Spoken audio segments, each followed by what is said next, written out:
राष्ट्रको शान हाम्रो किसान। नमस्कार, किसान टेलिभिजनको प्रस्तुति कृषि बहसमा यहाँहरूलाई स्वागत छ। म विद्या भट्टराई। कृषि बहसमा विशेष गरी हामी कृषि क्षेत्रका गतिविधि, समस्याका समाधान, कृषि क्षेत्रमा आबद्ध रहेका विभिन्न कुराहरूलाई उठान गर्ने जमर्को गर्ने गर्छौं। र आज हामी साना किसान विकास लघुवित्त वित्तीय संस्था चाहिँ के हो यसका बारेमा जानकारी लिने जमर्को गर्दैछौं।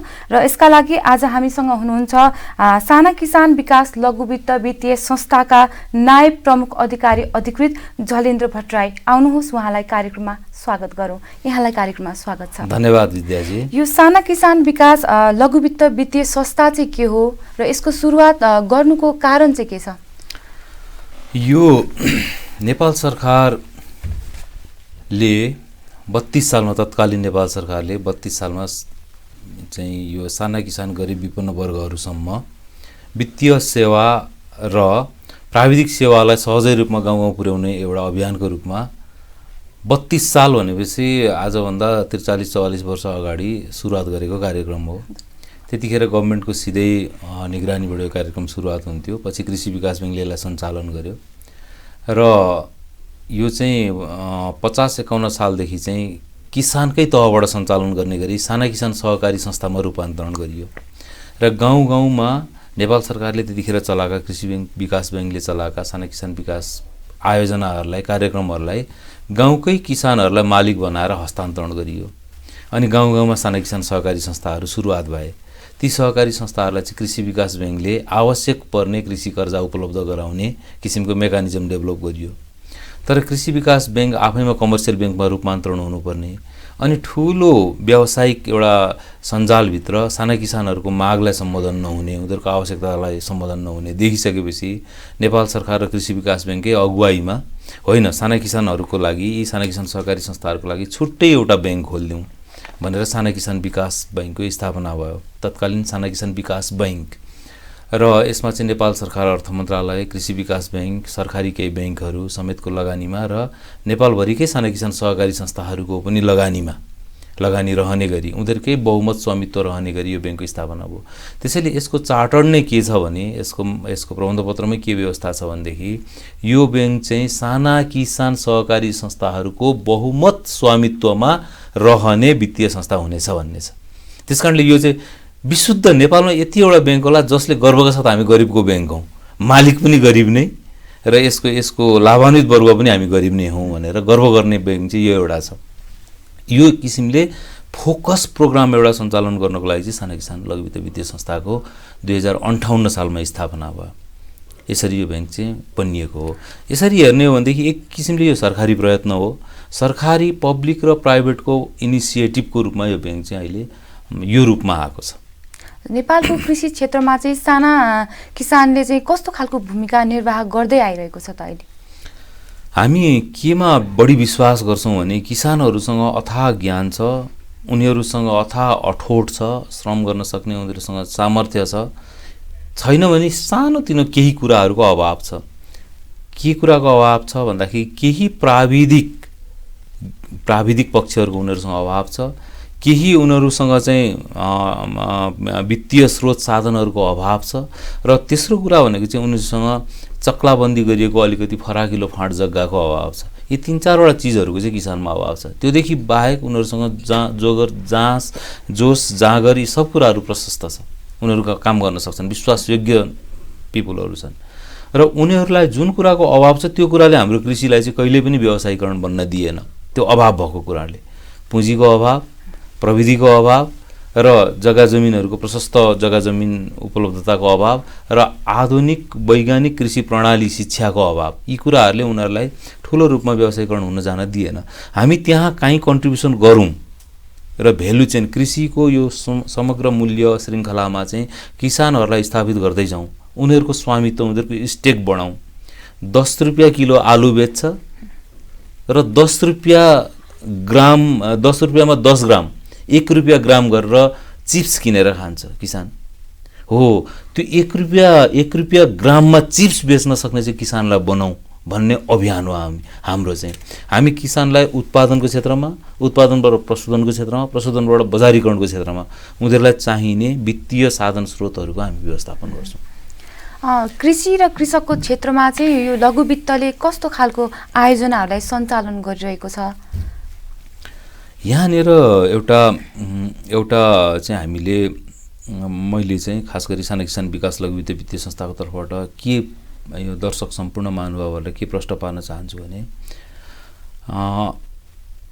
बैंक तथा वित्तीय संस्था ऐन अन्तर्गत नेपालमा 4 किसिमका अहिले एउटा इन्फ्रास्ट्रक्चर बैंक र 5 किसिमका बैंकहरू हुन्छन्। 5वटा क्याटेगोरी हुन्छ, क ख ग घ। हामी घ वर्गको लघु वित्त वित्तीय संस्थामा पर्छौँ र घ वर्गको लघु वित्त वित्तीय संस्थाहरूमा 2टा क्याटेगोरी छ, एउटा रिटेलर, एउटा होलसेलर। रिटेलर भनेको एक-एकवटा किसानको घर घरमा गएर ऋण प्रवाह गर्ने गरी, खुद्रा ऋण प्रवाह गर्ने गरी गठन भएको लघु वित्त संस्थाहरू। अहिले हाम्रो चाहिँ 76वटा लघु वित्त वित्तीय संस्थाहरू गएको पुष्प शान्तसम्म राष्ट्रिय ब्याङ्कको रेकर्डमा देखिन्छ। 76वटामा 72वटा लघु वित्त वित्तीय संस्थाहरू चाहिँ घर घरमा गएर समूह बनाएर ऋण प्रवाह गर्ने लघु वित्त संस्थाहरू हुन्। 4वटा लघु वित्त संस्थाहरू चाहिँ यस्ता छन् जसले चाहिँ त्यस्ता घर घरमा जाने लघु वित्त संस्थाहरू, सहकारी संस्थाहरू, किसानका समूहहरू संस्थागत रूपमा ऋण प्रवाह गर्छ, व्यक्तिगत रूपमा ऋण दिँदैन। हामी पनि त्यस्तो होलसेलर भयौँ, लघु वित्तको थोक कर्जा प्रवाह।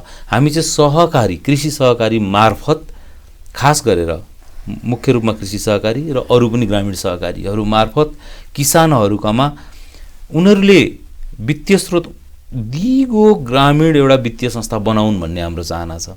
त्यो अर्काले आएर बनाइदियोस् होइन, बाहिरको बैंक चाहिँ काठमाडौँमा बसेर मानिसहरूले लगानी गरेर गाउँमा काम गर्ने बैंक स्थापना गरोस् भन्ने हाम्रो मान्यता होइन।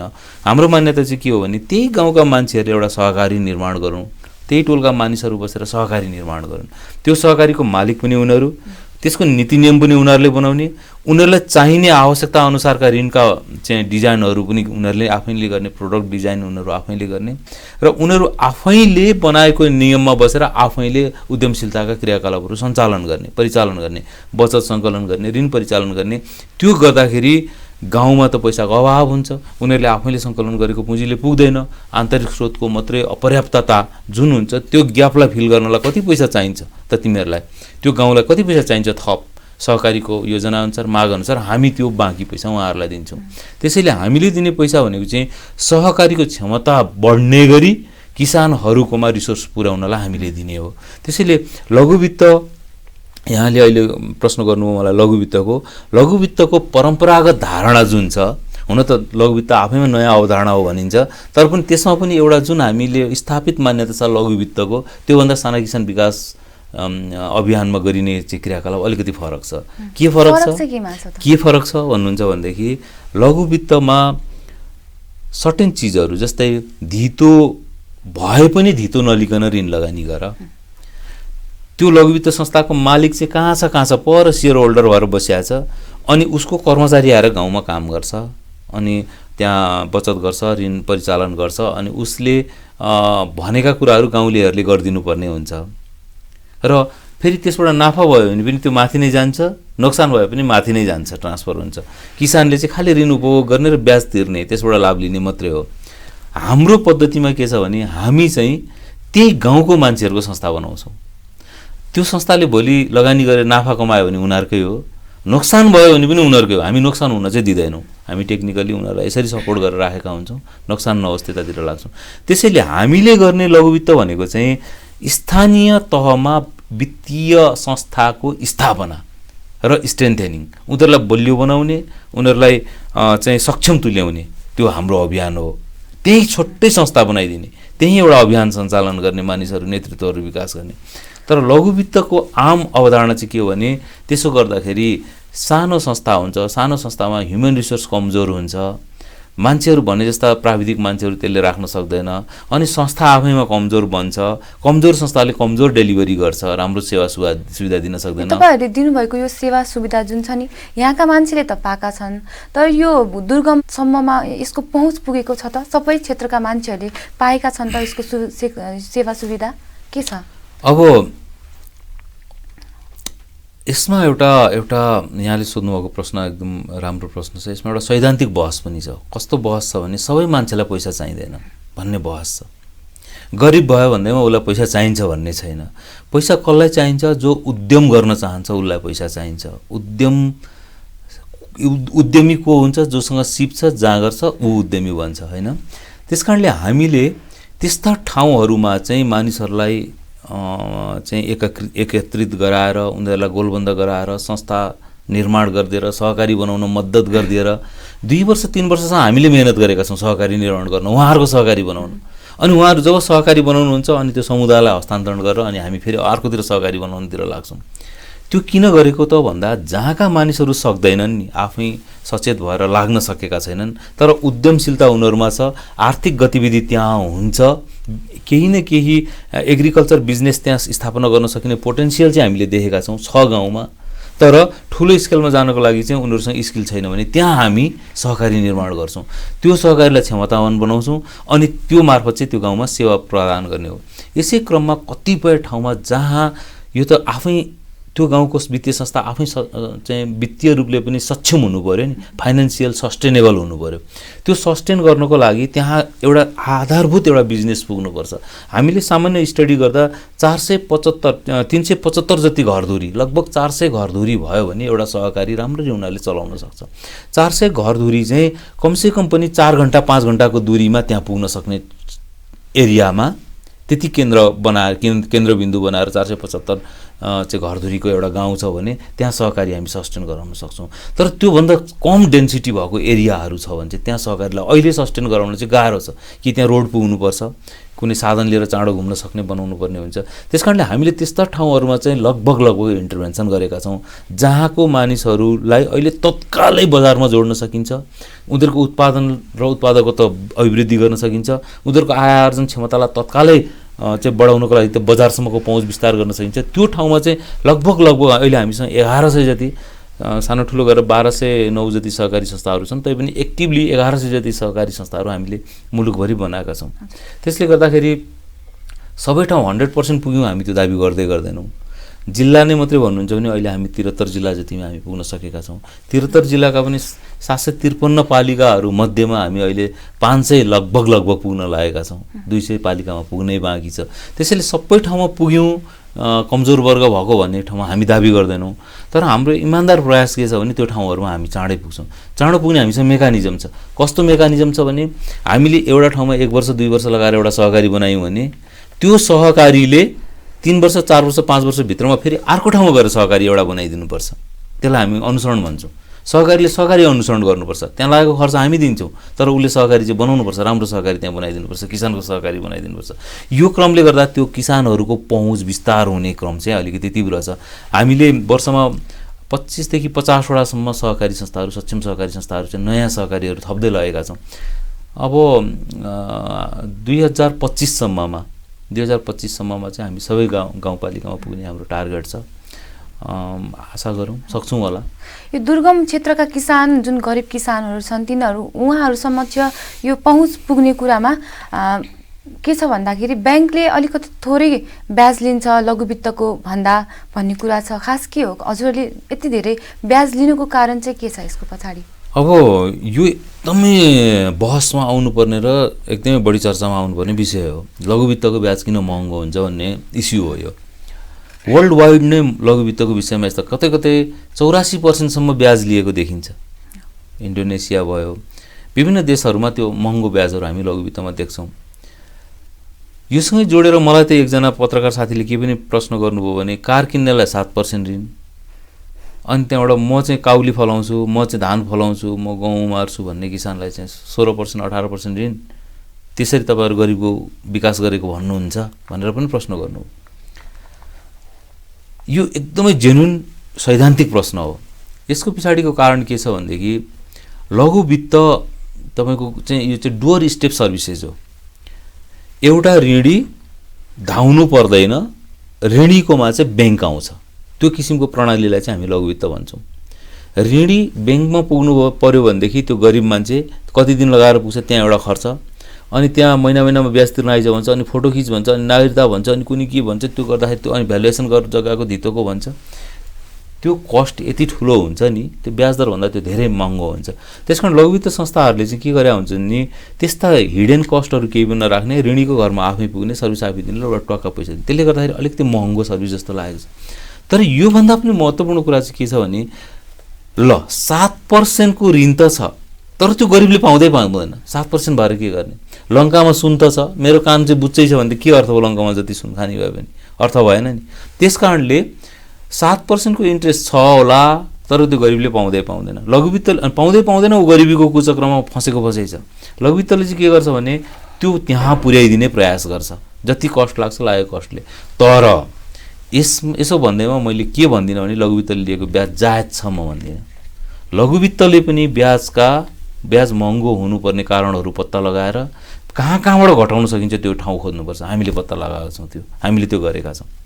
हामीले अहिले किसानको लघुवित्त हो नि हाम्रो पनि, किसानको डुअर स्टेप्समा गएर दिने ऋण 2%, 5%देखि 14-15%सम्ममा किसानको घरमा गएर पैसा पुर्याइदिएको छ। 5%देखि 14-15%सम्ममा किसानको घरमा गएर हाम्रो सहकारी संस्थाहरूले ऋण पुर्याइदिएको छ भनेदेखि सम्भव त रहेछ नि, ब्याजदर घटाउन त सकिँदो रहेछ नि। ब्याजदर घटाउने ठाउँ छ भनेदेखि महँगोमा तर्क गर्नुपर्ने कारण छैन। तर कमर्सियल लेन्डिङ भनेको एउटा तमसुकबाट तपाईँ 10 करोड रुपियाँ दिनुहुन्छ, अनि एकजना मान्छेलाई एउटा तमसुक गर्दा भयो, एउटा फलोअप गर्दा भयो, लाग्ने खर्च कति हुन्छ, कर्मचारी इन्भल्भमेन्ट कति हुन्छ, र एउटा 10 करोड रुपियाँ ऋण दिन चाहिँ तपाईँले 1000 जना मान्छेलाई तमसुक गर्नुपर्छ, 1000 जना मान्छेलाई फोन गर्नुपर्छ, 1000 जना मान्छेलाई फलोअप गर्नुपर्छ, कस्ट त अभियसली बढ्ने हुन्छ। स्लाइटली महँगो चाहिँ हुन्छ लघुवित्तमा खर्च, किनभने यो चाहिँ सानो खुद्रा खर्च भएको चाहिँ लेन्डिङ भएको हुनाले खर्च हाई हुन्छ, कस्ट अलिकति बढी हुन्छ। तर त्यो रूपमा 84%, 36%, कति 20%, 18% ब्याज लिनुपर्छ भन्ने चाहिँ हामीलाई लाग्दैन। उपाय त्यहाँभित्र रहेछ। सहकारी थ्रुबाट हामीले गर्न सक्यौँ भनेदेखि कस्ट घटाउन सकिने रहेछ। फेरि सहकारीको कस्ट भनेको चाहिँ ब्याज भनेको चाहिँ उनीहरू आफैले निर्धारण गर्ने हो। त्यहाँ भएको नाफा उनीहरू किसान आफैले खाने हो। ब्याज बढीले पनि उनीहरूकै हो, कमले पनि नोक्सान उनीहरूकै हो। त्यसैले उनीहरूले एउटा वैज्ञानिक आफूलाई सह्य हुने किसिमको ब्याज दर निर्धारण गर्न किसान सक्षम छन् है। त्यस कारणले कोअपरेटिभ प्रमोट गर्नुपर्छ भन्ने चाहिँ हाम्रो विश्वास नै त्यो हो। साना किसानले अहिले नेपालमा कृषि पढेका विद्यार्थीहरू जुन छन्, उहाँहरूको लागि ट्रेनिङ भनेर भनौँ पढ्नको लागि इजरायल पठाएको सुनेका छौँ होइन। खास के हो यो? त्यहाँबाट पढेर आउनेहरूले नेपालमा के गरिरहेका छन्, कस्तो अवस्थामा छन्, के छ अहिले? हाम्रो देशमा मात्रै होइन, बाहिर पनि के थाहा पायौँ भनेदेखि युवाहरू कृषिप्रति आकर्षित छैन। जस्तो सुकै एकदमै दुःख गरेर बाउले कृषि पेसाबाट छोरालाई पढाएको भए पनि, दुर्गम गाउँको भए पनि, बाउले चाहिँ के सोध्छ भने मेरो छोरोले चाहिँ मैले जस्तो खेती गर्नु नपरोस्, दुःख नपाओस्, जागिर खाने होस् भन्छ, अथवा विदेश जाओस् भन्छ। अब 52 लाख भन्ने कुराहरू आइरहेछ चाहिँ विदेशका कामरा युवा शक्तिहरू। युवालाई पटक्कै कृषिमा यति पनि रुचि छैन, हेरेर राख्नु होला। यही क्रमलाई यदि नरोक्ने हो भने 10 वर्ष पछाडि कृषिमा यहाँ काम गर्ने मान्छे एउटा पनि भेट्नुहुन्न, कोही पनि गर्दैन, युवाले कामै गर्दैन कृषिमा। मुलुक के हुन्छ? जब कृषिमा परतन्त्र हामीले बेहोर्नुपर्छ, परनिर्भर हुनुपर्छ, त्यस पछाडि हाम्रो स्वाधीनता सबै हराउँछ। जुनसुकै मुलुकले पनि कृषिमा आफ्नो चाहिँ बनाएर राख्नुपर्ने हुन्छ। त्यस कारणले हामीले के गर्यौँ भने युवाहरूलाई कृषिमा आकर्षित गराउने एउटा अभियान चलायौँ। त्यो अभियान के हो? विदेश जान भनेपछि सबै खुट्टा उचाल्छन्, सबै खुसी हुन्छन्। हामीले विदेश चाहिँ जाने, तर एग्रिकल्चरको लागि विदेश जाने। +2 पास गरेका इजरायली एम्बेसीसँग हामीले सहकार्य गऱ्यौँ, सरकारले पनि हामीलाई साथ दियो, इजरायल गभर्मेन्टसँग पनि कुराहरू भयो, र हामी वर्षको लगभग 500 जति गाउँका साना किसान सहकारी संस्थामा आबद्ध भएका किसानका छोराछोरीहरू, कोही पनि ठुलाबडा र सोर्स र फोर्स लगाएका मान्छे होइन, गाउँमा कृषिमा आबद्ध भएका बाबुआमाका छोराछोरीहरू त्यही साना किसान सहकारी संस्थाले सिफारिस गरेर पठाएकाहरूलाई यहाँ ल्याएर ट्रान्सपरेन्ट ढङ्गले फेरि गोला गरेर अनि त्यहाँबाट फेरि इजरायलीहरूले इन्टरभ्यू लिएर छानिएका विद्यार्थीहरूलाई चाहिँ हामी 5देखि 11देखि 10देखि 11 महिनाको लागि चाहिँ इजरायल पठाउँछौँ। उनीहरू उहाँ जान्छ र हप्ताको 5 दिन कृषि फर्ममा काम गर्छ र प्र्याक्टिकल नलेजहरू लिन्छ। हप्ताको 1 दिन ऊ कलेजमा जान्छ र बिहानदेखि बेलुकासम्म पढ्छ र एकाडेमिक सैद्धान्तिक ज्ञानहरू, थ्योरिटिकल नलेजहरू त्यहाँबाट ज्ञान गर्छ। 1 दिन उसको बिदा हुन्छ। यसरी उसले चाहिँ 1 वर्षमा करिब 42 देखि 45 दिनको क्लास त्यहाँ लिन्छ एग्रिकल्चरको, त्यति दिनको, र लगभग तपाईँको चाहिँ 40-42 हप्ता 5 दिनको दरले उसले त्यहाँ काम गर्छ। त्यो गरेपछि हाम्रो त गरिबका छोराछोरी हुन्, के हुन्छ त फाइदा भन्नुहुन्छ नि, ऊ फर्केर आउँदा 15-20 लाख पैसा पनि लिएर आउँछ, 12-15 लाख रुपियाँ पैसा पनि बचाएर लिएर आउँछ, सिप पनि सिकेर आउँछ। अनि आएपछि उसलाई यहाँ तुरुन्त काम गर्नको लागि हाइटेक एग्रिकल्चरमा जानको लागि चाहिँ नलेज पनि भयो, पैसा पनि भयो, अनि उसँग सिधै जान सक्ने भयो। त्यसरी फर्केर आएकाले चाहिँ के गरेका छन् भनेर सोध्नुभयो। यो प्रश्न चाहिँ एउटा बडा गम्भीर छ, मलाई पनि जहिले घोचिरहने। अनि मैले पनि एकजना हाम्रो प्राध्यापकज्यूसँग चाहिँ भने हामीले यत्रो काम गऱ्यौँ, 3100 विद्यार्थीहरूलाई पठायौँ, तर फर्केर आउने विद्यार्थीहरू सबैले काम गर्दैनन्, बडा चिन्ता लागेको छ भनेर भन्यो।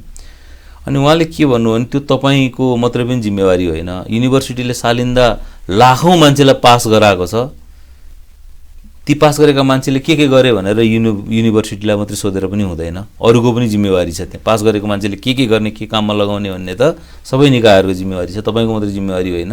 र एग्रिकल्चरमा चाहिँ 10% जतिलाई मात्रै तपाईँहरूले रिटेन गर्न सक्नुभयो भने पनि ठुलो अचिभमेन्ट हो भनेर उहाँले भन्नुभयो। त्यो भनेपछि अलिकति ढुक्क भयो। यही प्रश्न हामीले चाहिँ तेल अभिव युनिभर्सिटीको प्रोफेसरलाई पनि सोधेका थियौँ। हाम्रो विद्यार्थीहरूको रिटेन्सन एकदम कम भयो। कम भनेको कति भने अहिले हाम्रो लगभग 40% त्योभन्दा तल विद्यार्थीहरू विदेश पढेर आएको विद्यार्थीहरूले मात्रै एग्रिकल्चर गरिरहेको छ, बाँकी विद्यार्थीहरूले एग्रिकल्चर गर्दैन। त्यो एउटा एज फ्याक्टर पनि रहेछ। 20-22-25 वर्षका केटाहरू अब त्यो एग्रिकल्चरमा त्यति मजाले नलाग्दो रहेछ, 25 देखि उँभोको विद्यार्थीहरू चाहिँ यहाँ अडिएर बसेर काम गर्दो रहेछ। धेरैमा हामीले त्यो देख्यौँ। त्यो फर्केर आएको विद्यार्थीहरूले गरेको काम सुन्यो भने त यो एउटा देशै परिवर्तन गर्ने चिजहरू छन्। तपाईँलाई म भनौँ अब फेरि विद्यार्थीले मेरो डिस्क्लोज गर्यो भनेर रिसाउने हुन् कि भन्ने लाग्छ, तर म तिमी गर्व हो तिम्रो कुरा चाहिँ म गर्छु पनि मैले भनेको छु।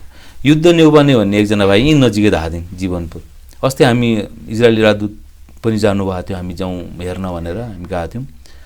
त्यो भाइले चाहिँ 6 महिनामा टमाटरबाट 1 करोड रुपियाँ प्रोफिट मात्रै गर्यो। 1 करोड 6 महिनामा टमाटरबाट प्रोफिट मात्रै गर्यो भनेर उसले हिसाब सुनायो, त्यो हामीलाई बतायो।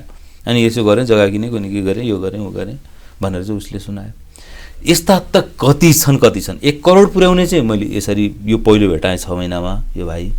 अरू 40-50 लाख वार्षिक कमाउने विद्यार्थी त यति धेरै बने। हाम्रो पशुपालनमा त्यति नै राम्रो गरेको छ, तरकारी खेतीमा त्यति नै राम्रो गरेछ। माछामा एकजना नानी छोरी मान्छे इजरायल ट्रेनिङ गरेर आएकी मान्छे, उनले लगभग 15-16 लाख रुपियाँ चाहिँ म बचाउँछु सालमा। आमा बाउ बित्नु भएको आमा र भाइहरूलाई पढाइरहेको छु, घर बनाएँ भनेर मलाई भिडियो देखाउनु भएको थियो स्काइपमा फोन हुँदाखेरि।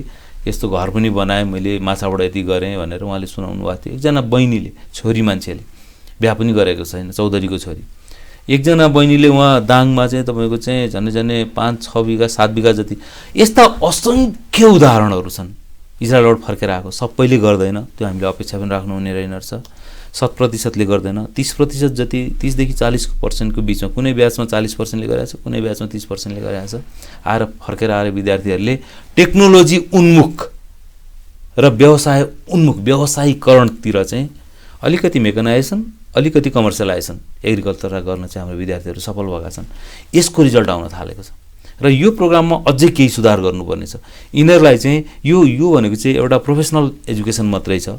यसलाई कतै एकाडेमिक लिङ्कअप गर्न सकियो भने, तपाईँले अघि भन्नुभएको थियो कृषि पढेका विद्यार्थी भनेर, होइनन्। कृषि पढेको मान्छे छैन। कृषि कलेज कति छ नेपालमा र विद्यार्थी हुन्छ? सबै एजुकेसन, तपाईँ गाउँ जानुभयो भने एजुकेसन पढेको विद्यार्थी मात्रै पाइन्छ, कृषि पढेको कहाँ छ मान्छे? छैन। त्यस कारणले कतै हामीले यो एजुकेसनसँग यसलाई लिङ्कअप, सिटिभिटीबाट कतैबाट एजुकेसनसँग लिङ्कअप गर्ने, एकाडेमिक हुन्छ कि सेमी एकाडेमिक हुन्छ उनीहरूलाई सर्टिफिकेसन गर्ने, त्योसम्मको व्यवस्था मिलाउन सक्यौँ भनेदेखि यो एकदमै राम्रो कार्यक्रम छ। र हामीले यो राम्रो गरेका छौँ। 3100 विद्यार्थीहरूले तालिम लिइसकेका छन्। सालिन्दा 400-500 विद्यार्थी जान्छ। फर्केर आउँदा एउटाले ल्याउने 10 देखि 15 लाख रुपियाँ पैसा भनेको त्यो पैसा आयो, अरब जान्छ। 5 वर्षमा फर्केर आउँदा पनि 15 लाख रुपियाँ लिएर आउँदैन, कति बाकसमा प्याक भएर आउँछन्। इजरायल त्यस्तो सोसियल सेक्युरिटी भएको मुलुकमा अहिले उहाँ त्यो कोरोनाको कारणले गर्दा विद्यार्थीहरू सबलाई प्याक गरेर राखेको छ। नेपाल आउन पनि उनीहरूले चाहिँ रोकिरहेको छ, भ्याक्सिन नभइकन सायद आउन दिँदैन होला। त्यति सोसियल सेक्युरिटी भएको त्यो एडभान्स मुलुकमा एडभान्स एग्रिकल्चर सिक्नु पाएको छ। एकदमै असाध्यै राम्रो छ। यो कार्यक्रमले मलाई लाग्छ मुलुकलाई फाइदा गर्छ। हजुर, यहाँले आफ्नो व्यस्तताको बावजुद पनि यहाँसम्म आएर लघु वित्तको बारेमा हामीलाई जानकारी दिनुभयो होइन, यसको लागि हजुरलाई धेरै धेरै धन्यवाद। हस्, धन्यवाद। मलाई पनि कुराहरू राख्ने मौका दिनुभयो। विद्याजी लगायत सम्पूर्ण किसान टेलिभिजन टिमलाई म आभार व्यक्त गर्छु। धन्यवाद।